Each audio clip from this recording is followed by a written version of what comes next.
is the DeFi Decoded podcast by 9 Point Partners in cooperation with Prophecy Defi. The ideas and opinions expressed in this podcast should not be taken as investment advice. Always consult with your financial advisor before investing.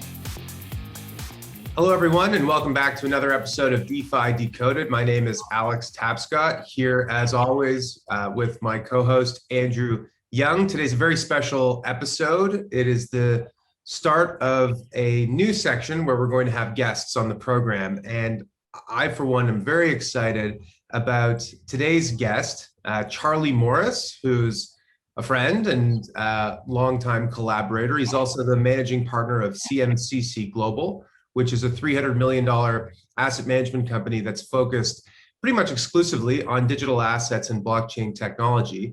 Charlie is also an independent board member of Prophecy Defi, PDFI on the CSE, who is a co-sponsor of this podcast as well. CMCC Global was founded in 2016, which basically makes Charlie one of the longest tenured VC investors in the entire industry. For those who don't know, CMCC research on DeFi and other emerging areas of blockchain innovation is basically required reading for anyone who's really trying to understand just what's going on. And with offices in Asia and in North America, they've got a global footprint, which I think gives Charlie and his team unique insights into two very different but very important markets. So on this episode, Andrew and I are going to really jump right into it, ask Charlie about his views on the industry and get his take on what he sees coming next. So without further ado, Charlie, welcome to the program. Hi, Alex, Andrew, nice to see you guys.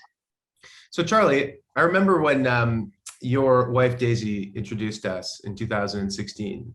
She'd said to me that you were into crypto and I was into crypto and we should chat. And you had launched CMCC at the time as a VC investor in the space. But in 2016, except for Bitcoin and Ethereum and Dogecoin and a couple of others, it wasn't exactly a lot to invest in, was there? What made you decide that far long ago? And I know that's in the grand scheme of things not that far ago, but in this industry, it's like a century. What made you decide then to launch a VC in this industry? Yeah, great question. So actually, I'd go back a few years before then to when I first got into crypto, which was actually 2013. And my entry point was slightly bizarre in that I arrived in Hong Kong. I was working as a software engineer and I couldn't get a credit card because I had no credit history, but I could get a Bitcoin credit card. There was this company offering that. So I basically started buying Bitcoin to top up a card to pay for stuff, which with hindsight was like a super dumb way of spending Bitcoin in 2015, but like a great way of exploring the ecosystem. And then because of that Bitcoin holding, I got interested in Ethereum and invested in the Ethereum ICO. So actually by 2016, I'd already been investing in kind of a range of things for a number of years. So I know looking back at it, you'd say, well, really, there wasn't that much to do. But at the time, there were all sorts of things coming out. I remember, we had the Cosmos ICO that was probably early 2017 that was kind of lining up. We had kind of the really kind of early ICOs. Things were definitely starting to bubble. And when you launched your fund, did you launch with 300 million? How much did you start with? No, fund one, we raised the grand total of $1 million, which was the hardest $1 million we ever raised. We probably got laughed out of about 50 to 100 family offices. People just said we were trying to pitch them magic internet money. It was a very, very different scenario today. Yeah. Well, I remember, Jeff Bezos raised $1 million for 20% of Amazon. It was, a bunch of $50,000 checks, which I think was probably the average investor size for, your initial round, maybe even less, from people who are smart enough to give you money. Fast forward though today and you're at $300 million. You've got a few different funds. Obviously, the ecosystem of investable opportunities has grown significantly. This podcast isn't to get your top picks, but we are really curious to understand what are the main theses that's directing your investing and your thinking about this industry today. Yeah, so I'd start by saying maybe at a really high level, we think that we're witnessing kind of this huge leveling of the financial market playing field. And the reason for that really is you can think of blockchain as both a financial technology and also an internet technology. And it's that kind of combination that's really, really powerful and is kind of, I guess, acting as an equalizer for the finance space. So once you take that as the kind of a high level thought, you then go into, okay, so how is this actually going to play out? And I think there's a very kind of popular narrative today, which is that, traditional finance is archaic, it deserves to be replaced, and that blockchain will cause that radical disruption. Now, our view is actually that that's not exactly what we're witnessing today. We're actually witnessing more around kind of rapid convergence. So, you look in the payment space and you have Venmo and PayPal are incorporating crypto. And in the custody space, you have like Fidelity and Standard Charter. And then in trading, you have Goldman Sachs opening up a digital asset trading desk. And even when you come to holdings, you have the kind of MicroStrategies and Teslas of the world holding crypto on the balance sheet. But even more than that, the US government is the 5th largest publicly known holder of Bitcoin. They have 70,000 Bitcoin, which is about nearly $4 billion. And China is the 2nd largest holder. They have 195,000 Bitcoin. So really, it's not, in my mind, it's not going to be this kind of pure disruption coming out of left field. It's going to be this clear convergence, both between new projects kind of coming out and the existing world. And so then, from that, we then think, okay, so really, how do you think about this as an investor? And there are 4 themes that we really focus on. We start with so technical infrastructure. So that's things like layer 1 protocols, smart contract platforms, things like your Ethereums and Solanas of the world. Yep. Then we have social infrastructure, which to us is really anything we think is required for the ecosystem to gain mass adoption. So things like identity platforms might be in there. Thirdly, DeFi, which your audience is obviously very familiar with, and I know we'll get into a lot of DeFi stuff. And then finally, decentralized applications, which is kind of, I guess, a broader theme around anything that's being built using smart contracts, whether it's gaming or NFTs or a whole range of things. Yeah, interesting. Oh, Andrew, you want to go ahead? Yeah, that's really interesting. You brought up sort of the layer 1 as kind of the first piece of your sort of thematic investing. How are you thinking about the different kind of layer 1s that have come onto market and really taken market share from Ethereum over the last 6 to 8 months? Obviously, some layer 1s are kind of focusing more on security, which is kind of like Ethereum and the layer 2s. And then there's also projects more focused on speed and scalability like Solana. And then obviously there's also projects focused on kind of interchain compatibility like Cosmos. Are you kind of focusing on one of those areas over the other, or where are you sort of thinking? Yeah, so we've always believed that we'll live in like a multi-chain world. So we were seed investors in Solana. We were actually one of the 10 largest investors in the original kind of Cosmos fundraiser. So we've definitely we've expanded across a number of different areas. I definitely foresee a situation where different layer 1s have a different focus and a different kind of group of applications. Solana obviously has done very, very well in their singular focus on speed. And actually, from a marketing perspective, I've always thought that's been kind of a real strength of Solana. They've been just so laser focused. That's the one thing they're going to do better than everything else. And so you're seeing things like, high frequency trading applications, are looking to do that on Solana because they can.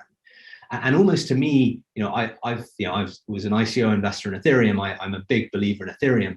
But maybe one of the kind of challenges Ethereum faces right now is what actually is its kind of key point of differentiation, which I believe is really around kind of probably decentralization and security. But that's kind of a much harder theme to market to the mass market than saying we're really, really fast, which is what Solana's doing. And again, on interoperability, I'm also, we're very keen on, I love what Cosmos is doing, and we look a lot at things around Polkadot and all these kind of different interoperable platforms. But again, it's a little bit of a more challenging marketing story to your average user who doesn't really understand this stuff. Can you explain easily to a new user the difference between like a Cosmos and a Polkadot?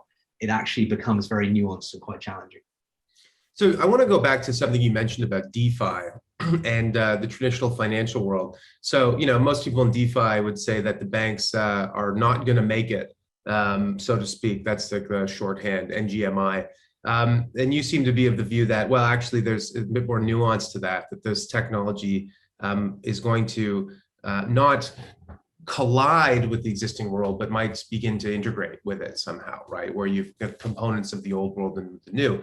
And I think about, the internet and how that was true in some respects and not true in others, right? Today, brands talk about an omni-channel, marketing and retail strategy where they might have online plus storefront. So, the internet didn't kill the boutique, but it kind of annihilated a lot of other things like the department store and like big box and a bunch of other things, right? So I wonder, are you being too, conservative in your outlook? I can't imagine that traditional financial firms and banks look anything the way they do today in a decade from now. No, I definitely agree with that, but I think they will have to radically change their back-end systems. At a super high level, a blockchain is just a database, and all of these banks are running on databases. So for them to be competitive in the long run, I think a lot of them are going to just start adopting DeFi practices. One thing Uniswap is one of the largest DEX in existence. In the future, I fully believe that we'll see large traditional financial players using similar kind of AMM style technology, maybe even integrating themselves with Uniswap in order to stay relevant, to improve their kind of efficiencies. I fully believe we'll see all stocks and bonds and all financial instruments trading on this technical infrastructure. The question is then, does that mean that the NASDAQ totally disappears, or does it just kind of evolve and start incorporating this stuff? Yeah, it's interesting. It's like, if you build it, will they come? Will Apple and Amazon shares trade on Uniswap? In other words, and disintermediate traditional exchanges and other sources of liquidity, or will those exchanges integrate the technology and begin to appear more like AMMs, or does it really matter, right? I mean, either one seems like a victory in a sense for and a validation of the technology. I would add one other point, which is that it's not just that the traditional world will move towards DeFi, but I actually think DeFi will move towards the traditional world, particularly when you start thinking about things like regulation and potentially having like wallets that are whitelisting addresses or having identity management. I just think it's explain, go into those two things are really cool ideas. So why don't you talk about that for a second? Yeah, I mean, okay, so obviously we've seen regulators are starting to take this space pretty seriously. And there's, and there are a lot of existing laws around, how you can kind of trade assets and whether you need to, do KYC clearing and, things to kind of prevent terrorist financing, that kind of thing. And so, in DeFi right now, there's definitely kind of, a lack of oversight and definitely a lack of application of these kind of practices. And so in the future, what you could have, you could have a wallet that you use to trade on Uniswap, but perhaps that wallet itself has gone through some level of like KYC with a traditional KYC player. And therefore, Uniswap allows this specific wallet to make trades on Uniswap. And I've even heard about there potentially being different kind of strands of AMM. So maybe you would have literally an institutional grade Uniswap where you can only trade on that specific version of Uniswap if you've kind of proved that you are an institution and that you have met certain criteria. So Do you think? Yeah, go ahead, Andrew. Sorry, I'm dominating.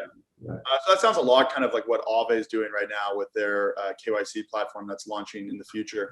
Do you think that is going to be sort of a global trend, or do you think that will just be sort of a trend purely for the US? So for US, for DeFi projects, they'll kind of have a un-KYC'd version for the non-US world, and then for the US, they'll have kind of a more KYC gated. I guess, how do you think about that in terms of different geographies in this kind of? I generally see most, particularly Western countries, look to the US, and the US will regulate something, and then generally others follow. So I do see it being kind of more broadly adopted. But at the same time, I think different regions of the world and different countries will come to different conclusions as to what they believe should be allowed in terms of decentralization. And so we will just see basically different platforms in different regions. I wonder about that creeping centralization that could occur to some of these different projects, and what that could mean for regulation. Some people are saying that you're either, fully compliant, fully regulated, centralized financial institution that deals in crypto, like, Gemini, right? Or you're a fully decentralized entity with no obvious management or oversight or governance, so to speak, like Bitcoin, right? So I think at this point, we know Bitcoin is not a security. The regulators have said that. It's regulated as a commodity in the US. It's this decentralized asset. I think it's pretty safe for that in that respect, right? For forever. But the second you start talking about these projects with the teams and then the labs that help to build them and so on and so forth, you're in this sort of like area where, yes, it's a protocol. Yes, it's decentralized. And yes, the governance is from token holders who, maybe earn that by using the platform. It's not a management team, so to speak. And yet still, I don't know, on the margins, it kind of seems to be some level of suasion going on. And the example of Uniswap carving out little areas for institutions to trade, I think suggests that, right? So I just wonder, like, if we're going to end up, if the path is not for them to become more like financial institutions, but instead to become more like pure protocols. Yeah, I think that's a really good point, and I think we'll definitely see that. We'll definitely see, some teams and projects go down the pure decentralization route. There is no longer a team; it's just a community of people that are supporting basically a tool. Yeah. And then it'll be up to countries to decide, how they opt to regulate that. In some cases it might be, well, this is just not allowed, or in other cases it'll be, okay, if you want to use this tool, it's just software, but you as an individual are then responsible for reporting your activities. Yeah. Interesting. Charlie, how do you think about because you sort of briefly mentioned it, and it's something we've talked about a little bit. How do you think about NFTs and the kind of the recent NFT mania or boom or whatever you want to call it over the last kind of 3 months? Yeah, I think, I fully believe long term in the kind of the premise and the future kind of power of NFTs. When I look at a lot of the investable platforms today, I've been a bit underwhelmed, to be honest, with what exists. And then you look at the valuations and they're like sky high. So, my view on the kind of on the platform layer is, yes, this is going to be a super powerful technology and will be really disruptive, but I'm definitely a bit cautious with what exists. And then, then you look at NFTs themselves. Should we be spending 100 grand on like a cat? And again, here, I would say that there's definitely going to be a small subset of NFTs that are probably going to be insanely valuable for a very long time. However, I think 99% of all the things coming out right now are going to be zeros within the next 5 years. Yeah, it's probably better at a PA trade to buy the NFTs themselves, because then you only have yourself to answer for your stupid decision.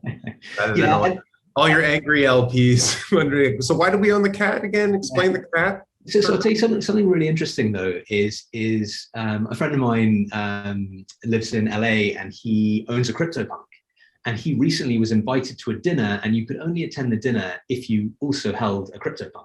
Yeah. So I wonder if we'll start seeing, these NFTs will become more than just a thing that you hold, or like it's kind of like a digital flex, but actually it'll almost become like a little club. If you hold a CryptoPunk, you're allowed to go to this dinner and you can interact with these people because they're all punk holders. Yeah, I think that's probably, there is something there. Like I'm actually quite a fan of NFTs for that reason, which is that, I think they become the sort of the base layer for new online communities, which I think eventually ties into the metaverse and everything like that.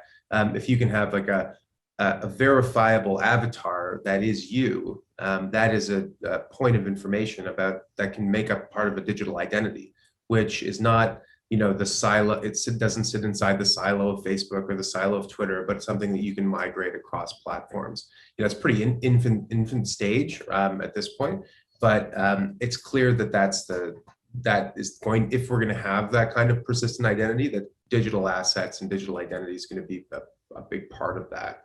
And then, yeah, in terms of the community side of it, I don't know. I mean, like that happens today, but like, is there going to be a pet rock community in 5 years from now where everyone who spent all that money on pet rocks is going to get together? Like, are they still going to be friends, or is it more just like in the moment thing? I don't really know. So anyway, I want to just change the conversation a little bit, which is we talked about regulation. And I think, we all hope that regulators take a sensible approach to all this, and regulation is important in financial markets. So there's nobody's disagreeing there, but we saw China do something very different, right? In China, they banned Bitcoin again. But it seems as if this time they're taking a more comprehensive approach to the whole industry. So what do you make of that most recent announcement?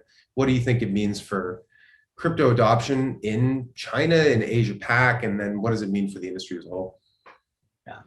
So I think you can look at this both kind of internally, just focused on China, and then externally as the implications, as you say. I think the first thing I'd note is that China has a history of creating great technology companies in a format that the Chinese government is comfortable with. So it has incredible internet companies, and they operate inside of the Great Firewall. And my view is that we will also probably see some incredible blockchain companies being built in China, and they will probably just be in a less decentralized format and in one that the Chinese government is comfortable with. Now, in terms of the recent news about China, I think that to be clear, China has always been very consistent with its anti-crypto stance. This is not the first time this has happened. So, in 2016 they banned exchanges, in 2017 they banned ICOs, then earlier this year they banned mining, and now basically what they're banning is transactions, all crypto transactions. So they've been very, very consistent with this, and it's clear the Chinese government is not a fan of decentralized networks. But as I said, they are actually embracing blockchain as a technology. So they've created their digital yuan. They also use a thing called the blockchain service network, which they've created actually using Tendermint, which is the underlying technology of Cosmos. So they're very keen on the technology, just not on this kind of full level of decentralization. So that's when you're looking at what China's doing internally. The question then is so how does this what implications does this have on the rest of the world?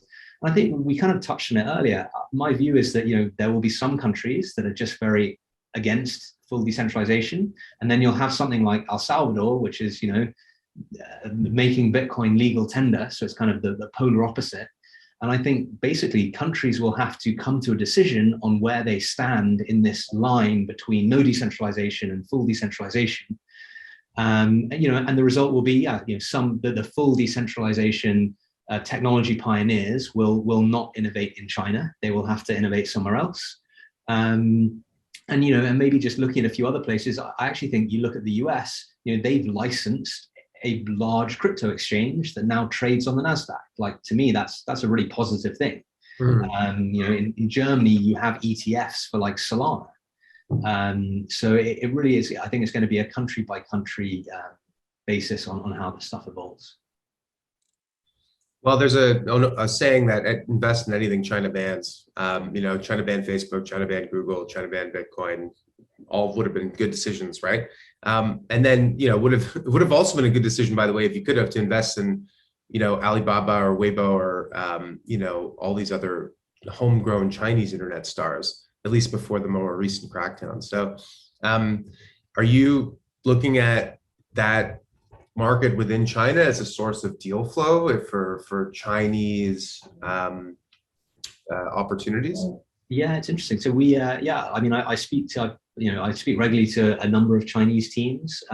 The reality is, there are some absolutely phenomenal A-star engineers in China. It's an enormous country. There are lots of very, very smart people. It definitely becomes, a bit of a nuanced discussion then as to how decentralized they want to be. I do know one or two teams that are looking to move out of China.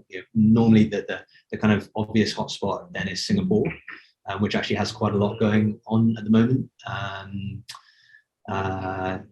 Yes, it's definitely still interested in what's happening in China, but there are, it's definitely an added layer of complexity. Fair enough. So let's talk about DeFi one more time. So We've on this podcast, we've talked about all these different use cases within financial services, lending, investing, exchanging assets, and so forth. Is there any area in particular that you're most interested in, or where you see the biggest chance for not only just growth in terms of TVL and users, but maybe even growth in terms of its ability to transcend into the world of traditional financial services or into that customer base? So I guess I start by saying I think there are a few kind of clear trends. Firstly, just the proliferation of DEXs has been massive. And that's really started in spot markets. So, with, Uniswap, SushiSwap, Serum, that kind of thing. And then, but what we're definitely seeing now is a move towards derivatives platforms. So things like DYDX, FutureSwap, Perpetual Protocol, and derivatives in traditional markets are, enormous. And right now in kind of DeFi, they're pretty new and nascent. So that's definitely one area that we're looking quite intensely at. Outside of that, definitely another trend that we're looking at is this kind of migration to L2s, to save on gas fees. So things like Arbitrum, Optimism, that's definitely been, another key trend. And so something that we look a lot at. And then tied in with that is the idea of interoperability. I think to me, it's clear that chains are not going to live in isolation. We will live in a multi-chain world. And so then you start thinking about how does that work? What are the different technologies that are available to do that? And I guess, there are three kind of key ones to me. One is that you have a sovereign chain. So something like a Cosmos Hub or like there's a project called the Noma out of Switzerland, so where assets will flow into this sovereign chain and then move between there, or there'll be DEXs there. Secondly, you have pure L2 solutions that are basically connecting into different chains to provide security, but then by doing that, they enable transfers as well. And then thirdly, there are kind of synthetic ways to do this. So you basically like lock assets on one chain, and then you recreate them in a synthetic format on a separate chain, and then you interact with them there. So that's kind of another trend that we're looking a lot at. And then finally, I guess there's just been this like slow and steady march towards stablecoins, which, turns out, guys, people are okay with using US dollars. So I think those are kind of key trends that we're looking at. And then in terms of your question there about, where does this interact with the real world? Well, I think, as we discussed earlier, I think a lot of these DEXs in the long run will either trade real world assets or will be adopted by existing financial, players. And then in terms of things like, layer twos and interoperability, my long-term view really is just that, consumers will end up not having to know anything about how any of this works. And already, Terra is this project out of South Korea. They have 2.5 million users of this app called Chai, which is their consumer-facing app. And they reckon that, a very large proportion, something like 90% of those users have no idea they're using stablecoins. They just think they're using some like payment processing app, like a PayPal. And so to me, like that's the whole future of this space, is it'll just seamlessly be on your phone. You'll be using all sorts of apps that'll use all this in the back end. And on the back end, tokens will be flowing between chains into L2s, all this kind of stuff. It'll just all be abstracted away. Yeah. So just a couple of concluding sort of thoughts, summarizing. So, number one, it sounds like you think there's still tons of opportunity at the infrastructure stage. All these different layer ones and the layer twos and everything that's connecting them together, and that's going to be the foundation for all of this. And then I also think it's interesting, the idea that people won't know that they're using crypto or blockchain, I guess, but it will be integrated into all sorts of applications and services and things that they're using every single day. And I think that's a really interesting thought, and something that frankly, I've been saying for years, because people are always asking like, well, what's the blockchain app that I'm going to use? And it's basically, well, what's the internet app that you use? I mean, you use the internet every single day, every moment of your life. And sometimes you forget that you're actually connected to this network of networks that runs on HTTP, blah, blah, blah. And I think the same thing will be true for this, right? Andrew, any concluding remarks? No, I think that was a fascinating discussion, and I'm really happy we had you as our first kind of guest for this new section of DeFi Decoded. Really interesting to learn about kind of your theses on both the DeFi space, alternative layer ones, NFTs, and then obviously China and regulation. So thanks for coming on the show, Charlie. And that wraps up this week's episode of DeFi Decoded. Awesome. Thanks for having me, guys. Really enjoyed it. Thank you.